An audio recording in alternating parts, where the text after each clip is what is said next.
Hi, everybody, and happy Friday. Hello.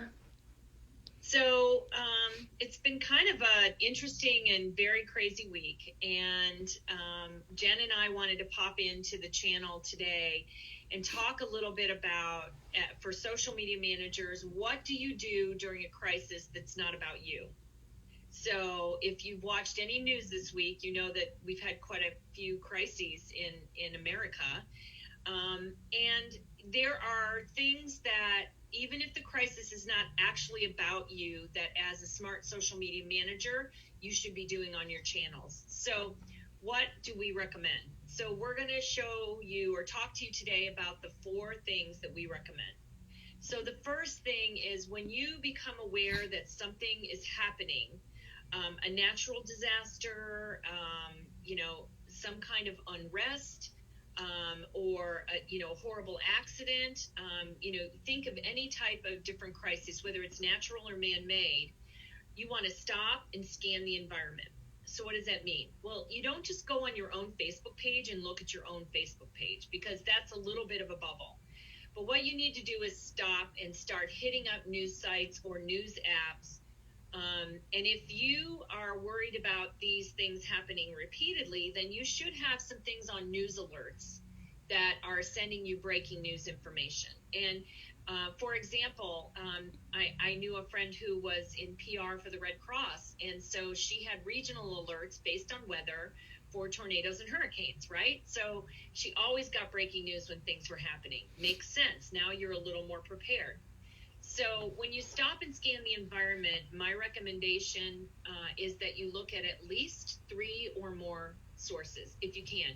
You don't need to go comprehensive. You just need to, get a sense in the universe of how big this event might be. So that's really the first step. Stop and scan the environment. Now, if you are a single practitioner on your channels and you're the decision maker, the next step is easy. If you are part of a team, then you have to do some sort of alert to get everybody on board if there's more than one person who schedules and monitors and plans content for your social channels. So the second is to decide to hold or pause your social media output. Now, a lot of people in the early days of social media got caught out because you didn't have a lot of scheduling tools that were very nimble. And so once you put something in a scheduler, it was gone.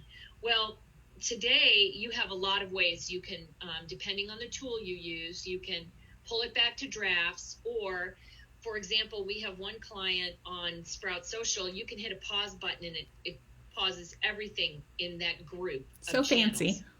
Which is very fancy. But usually in the scheduler, you can take something from publish back to draft, or just, do something to take it out of the feed. So why would you want to do this?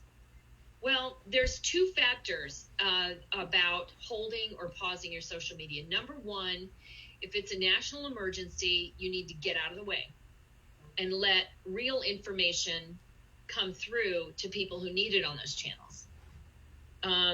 The second is insensitivity. If you're, a type of potato chip and, there's just been an earthquake and you're talking about, great potato chips. So delicious. Yeah, so delicious. You're like, wait, there's an earthquake. Like, there's the scientists would call it cognitive dissonance. Yes. But basically what it is you're tone deaf. You're not hearing what needs to be out there. So you want to do it for that reason. But the second reason is, depending on what the focus of your channels are, everyone's going to be focused in on what's happening for the event. So if it's geographic to your area and it's a natural disaster, no one's going to care that your shop is having 10% off sale tomorrow. Like, nobody's going to see it. So you've got 2 factors here. First, insensitivity or being tone deaf.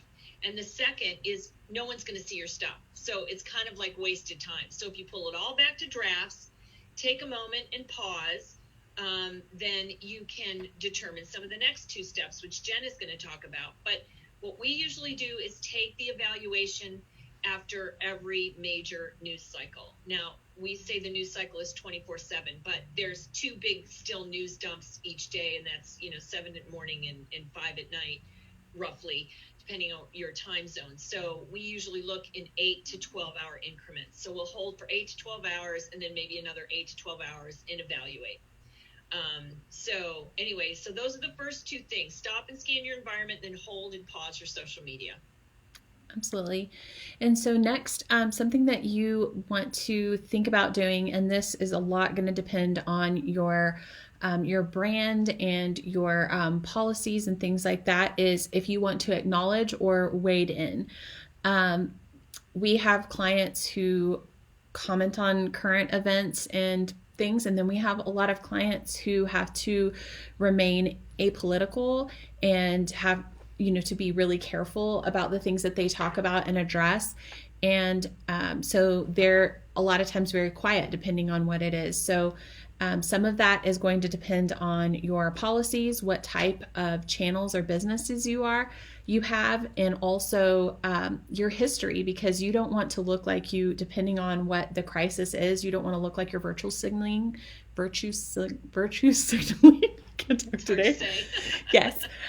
Or that you're not sincere. If it's something that you have never really addressed on your channels before, and all of a sudden you're jumping in and joining other choruses of voices, that can really look bad for your brand and for your channels if it's not something that you have a history of doing, or it's not something that is part of your brand voice. So after you decide if you're going to acknowledge it or wade in, as Fran said, that there are multiple kind of news cycles, and deciding, okay, things are kind of calming. Are we ready to step back in? But first, you want to review. So our step 4 is review and resume. So the things that you want to review is, first of all, your content. You have all of these things that are in drafts. Do you want to go ahead and reschedule those? Do you want to move things around? You can decide your pulse and pace. Maybe you are posting like 10 times a day on Twitter, but you want to just maybe go out 3, like kind of slowly toe back in as things are starting to go back to normal. Kind of thinking about that, but also looking at the types of messages that you have, and who your audience is also really important. If you have a very small specific audience and they're watching for updates or news from you about events or something like that, you might want to go back a little bit quicker than someone who has a broader audience and scope. But also there's a lot of times something that we look at is things that could be unintentional. So say that a while ago there was a big, huge tragedy across the ocean where it started with a fireworks factory. So maybe if you have something that's coming up that's talking about fireworks, or it's a gift that has fireworks, you might want to just hold on that, because you don't want anyone who maybe had lost somebody or is very sensitive about that crisis to feel offended, because obviously you didn't intend it that way. Or say that there was some type of terrible explosion, you wouldn't want to come out and talk about how there's an explosion of opportunity. Or it's really important to just look at the words that you're using and the topics that you're talking about. Hostage situation, you might not want to talk about a fun escape room and trying to escape from something. So you just want to be sensitive in thinking about the types of content that you have, and then get ready to resume. And again, deciding how quick you want to resume. Do you want to come back at 50% and see how it goes? Sometimes things kind of ease off and then kind of get big again. So if you just slowly tiptoe in and start building back up, like 50% one day, 75%, and then back to 100% the third day, it makes it a little bit easier for you.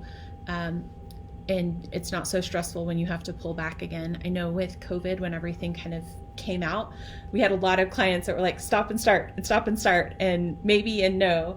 And this year has been full of, like Fran said, of different types of crisis. But we want to help people to do a good job on their social so that their brand looks like they are paying attention, and that your stuff isn't on auto scheduling and that you're not paying attention. We also are going to add some more resources down in the comments for you, some other things that we've talked about a little bit more in depth that have to do with this. But hopefully our steps, our 4 steps: scan the environment, hold and pause, acknowledge, and then review and resume will be helpful for you when the next crisis comes along. You'll be ready next time. Thanks, everybody.